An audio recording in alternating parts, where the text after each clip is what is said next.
Okay, well, we are here with Dr. Andrea Lashevsky, and she's going to tell us a little bit about her experience working with USDA data and also some other data. And she's a recent graduate from Michigan State University. She got her PhD here in our AFRI department. So, Andrea, go ahead and take it away. All right, so I'm going to be talking about low income, low access households' expenditures on healthy food away from home.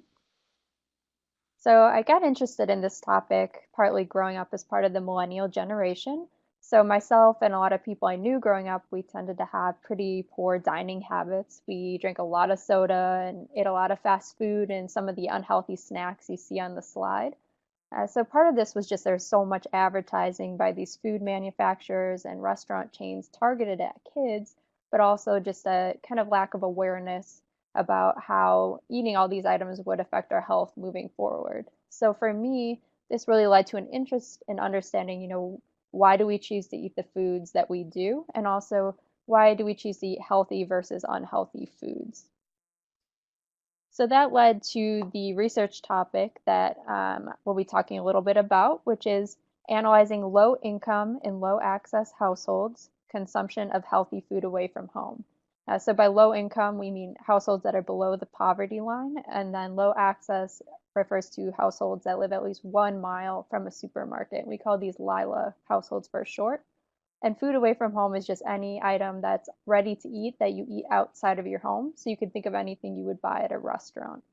And so we have some specific questions. We want to know, where are these Lila households actually purchasing healthy food away from home? What type of retailer?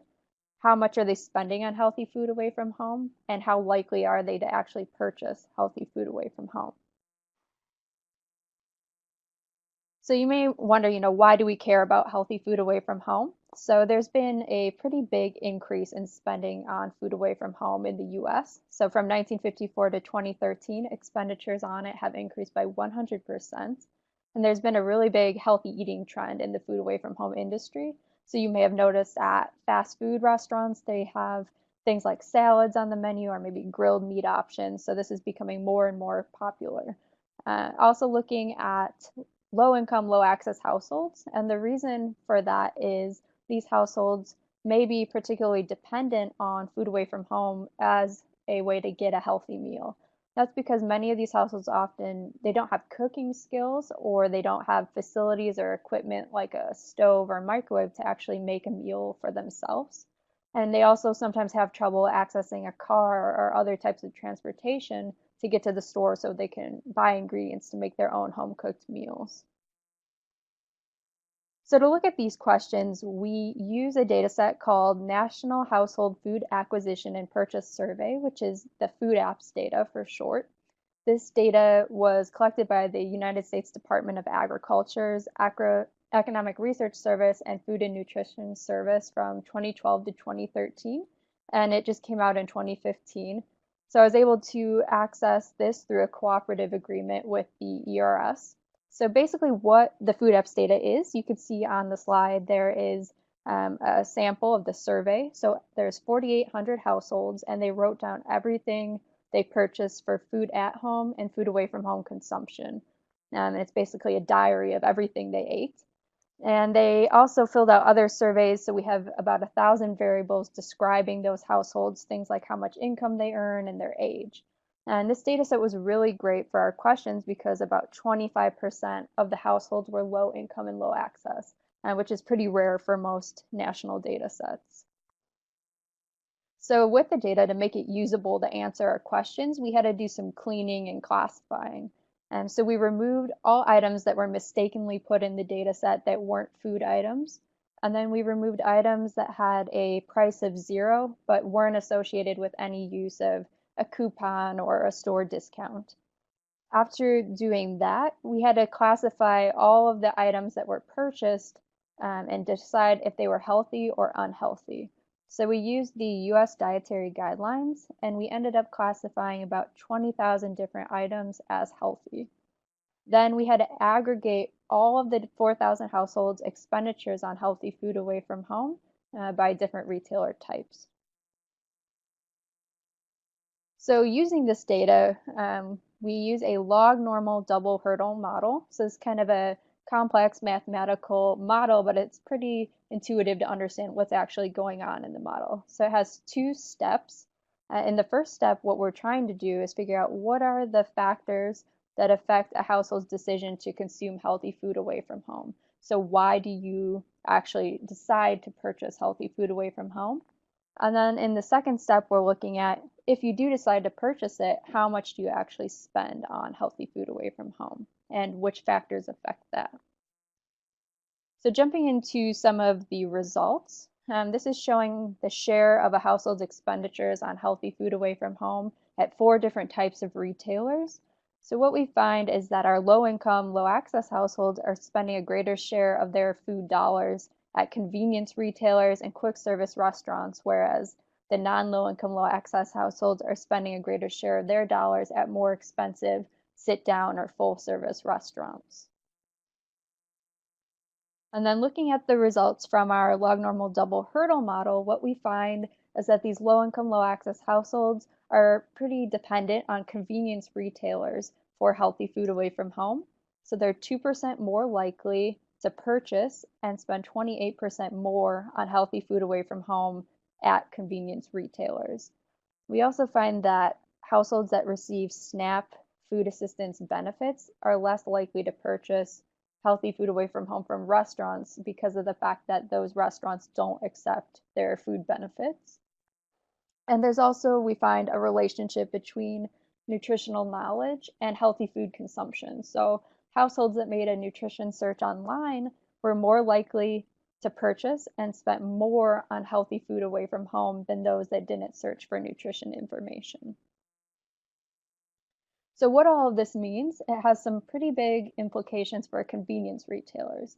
So we found that these low income, low access households are demanding healthy food away from home.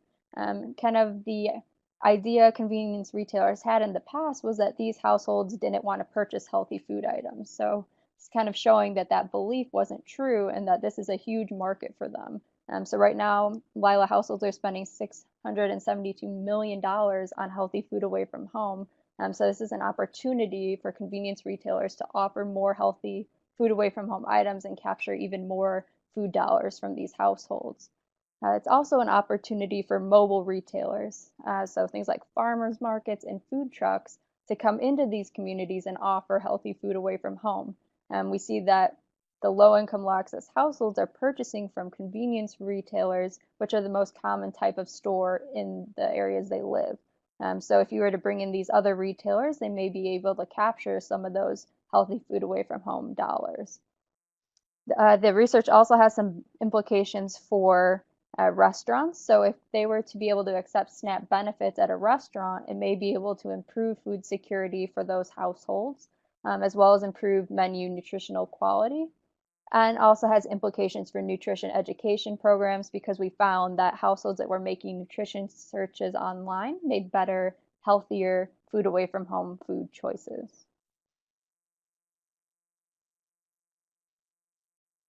Okay, well, thank you very much for that presentation. So I've got a couple of questions for you, and hopefully these will be helpful for the students in the class. The first is more of a general question, and so I know you've worked on this project, and you've had some others that you've worked on. But could you just briefly talk about your experience working with large data sets? What's that? What has that been like? Yes, I think large data sets are definitely great. I don't think people really complain about having too much data, but I think it can be kind of overwhelming when you have so many different variables. Like this data set, we had over 1,000 different variables on our households to look at.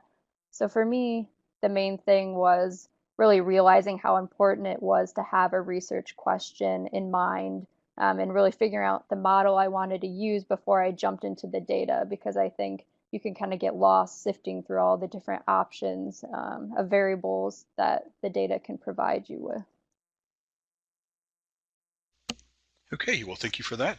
So now some more specific questions from a business or industry framework. So the first of all, with respect to this particular presentation, so if I'm a convenience retailer, um, how might I apply these specific results to changing or improving my business practices? Right. So specifically, if you were a convenience retailer that was operating in an area that had low income and low access households, what this would be saying is that potentially you should offer a greater amount of healthy food away from home items. It's kind of been the belief that in these areas, households don't really want to eat healthy food items, but this research is showing that they do, and to buy them, they're actually coming to convenience retailers. So it would be a benefit for you if you were a convenience retailer to try and offer more healthy items to these households and potentially could generate greater sales for you. Okay, well, thanks for that.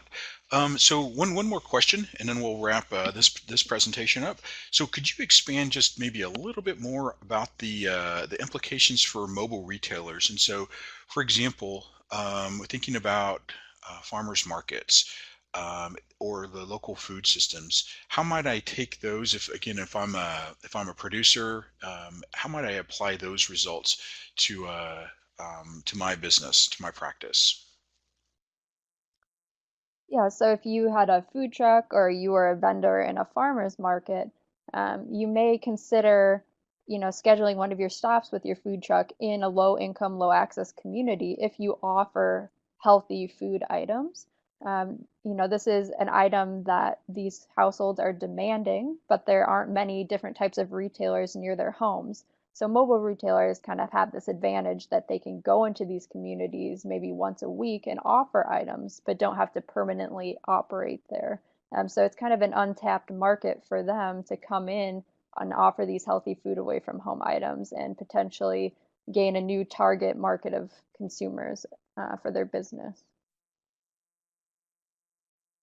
Okay, great. Well, thanks again for participating in this presentation, and I hope that the students in our FIM 224 class will be able to benefit greatly from this. So with that, we'll wrap up this particular presentation.